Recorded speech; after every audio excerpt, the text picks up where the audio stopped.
was the first week of summer vacation. I'd just turned 15 a couple days before. Wick and I sat on our porch, bored, when the paperboy tossed the pilot on the steps. Wick opened it up and looked for the only page that mattered, what was showing at the local movie theater.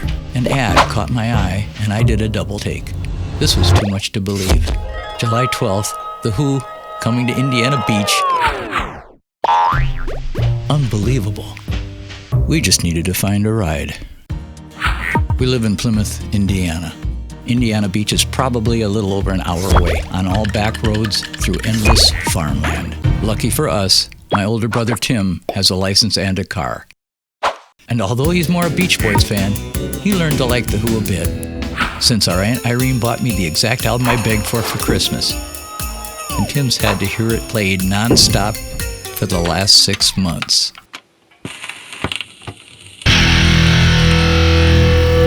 We jammed into the car and headed out mid-morning. The mood was great. Seeing The Who was obviously a big deal, but just hanging around the amusement park was something we were all excited about. There's more than corn in Indiana. So the first place we stopped when we arrived was the park office. So when I actually held the tickets, it started to sink in. This is cool. We'd walked around the park for a while, but I just had a hunch. I decided to sneak back to the nightclub. There was a small arcade and a gift shop at the entrance of the club. I'm wasting time pretending to play pinball, and I'm terrible. I barely have any quarters. I play as slowly as the game will let me. I'm just flapping the flippers. Roger just happens to walk in behind me with a duffel bag on his shoulder. As I'm turning to make sure what I saw was real, in walks Pete, carrying his amp head on his shoulder like some sailor on leave.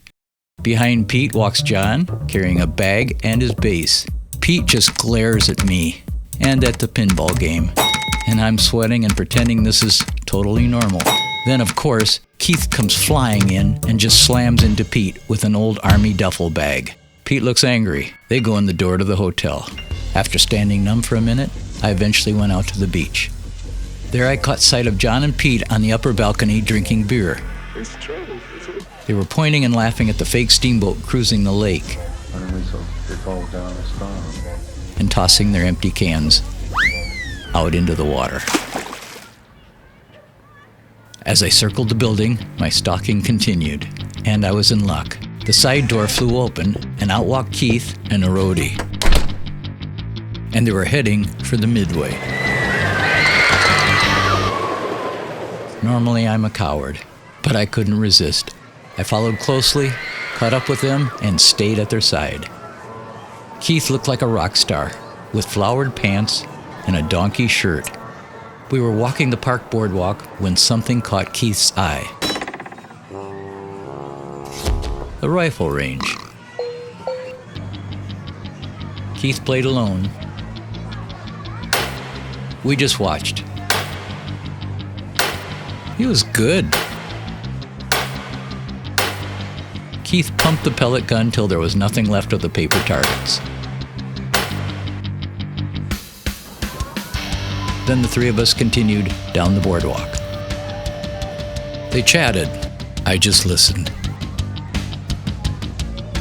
We stopped for a few minutes so Keith and the roadie could spray the water cannons at the helpless kids on the water ride.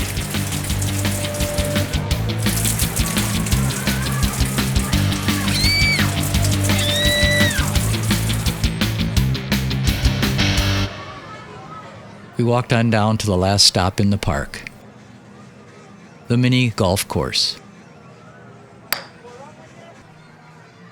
Keith wasn't great, but he did eventually get the ball in the hole.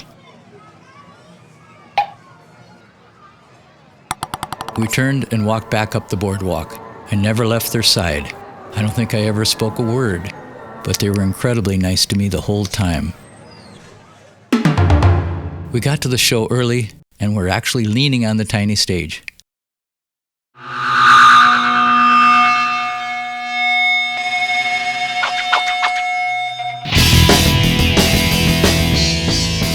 Who were, for the most part, filthy and dressed like they had arrived that afternoon. This was clearly not the high point of the tour. They still blew us away. I grabbed my pocket camera and started taking some pictures. Every song sounded great.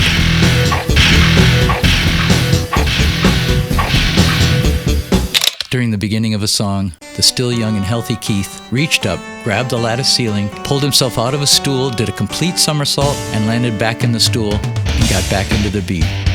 Unbelievable. We just stood there amazed. We were stunned. So was the crowd.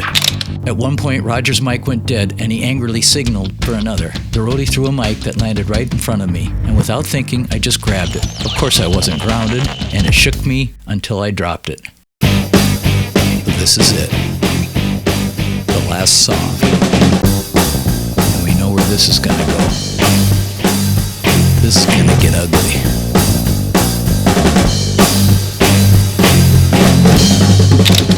There it goes.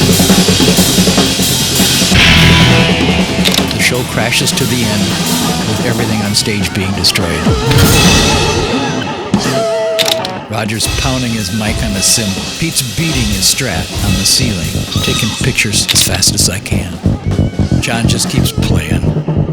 Now Pete's beating his guitar on the floor. Then he just tosses it directly to Wick and I, and we caught it as it slid across the stage. Of course, Pete wasn't quite finished with it, so we ripped it out of our hands and continued smashing it. At that moment, one of the rack toms came rolling across the stage and into my arms, and it was retrieved by the scary-looking roadie. The show is over. I did end up grabbing Keith's tuning key from the Pictures of Lily set, and also one of the tuning keys from Pete's Strat. Here are the photos I took that night with my pocket Instamatic.